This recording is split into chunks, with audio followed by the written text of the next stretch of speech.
बानी पीटीआई और बुशरा बीबी दौरानी इद्दत निकाह केस में बरी। इस्लामाबाद की मकामी अदालत का किसी दूसरे मुकदमे में मतूब न होने पर फौरी रिहा करने का हुक्म। खावर माने का इल्जाम साबित करने में नाकाम रहे, तहरीरी हुक्म जारी। नैब ने तोशाखाना के नए रेफरेंस में बानी पीटीआई और बुशरा बीबी की गिरफ्तारी जाहिर कर दी। नैब रिपोर्ट में 7 घड़ियों समेत तोशाखाना से 10 तहाइफ खिलाफ कानून लेने और बेचने का इल्जाम। जब तक सरकारी तौर पर नई गिरफ्तारी का नहीं बताते, जेल के बाहर रहेंगे। ऑपोजिशन लीडर उमर अयूब का ऐलान।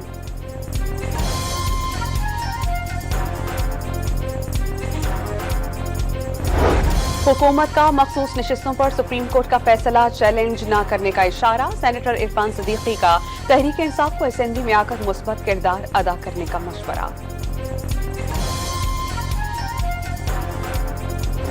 रहनुमा पीटीआई सनम जावेद गुजरावाला केस में रिहा होते ही दोबारा गिरफ्तार। एफआईए की टीम साइबर क्राइम के मुकदमे में गिरफ्तार करके इस्लामाबाद ले आई। कल अदालत में पेश किया जाएगा।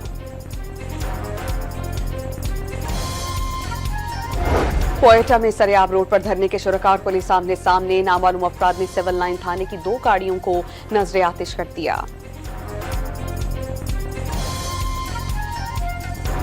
और वर्ल्ड चैंपियनशिप ऑफ लेजेंड्स के फाइनल में पाकिस्तान का भारत को जीत के लिए 157 रन का हदफ। भारत की बैटिंग जारी।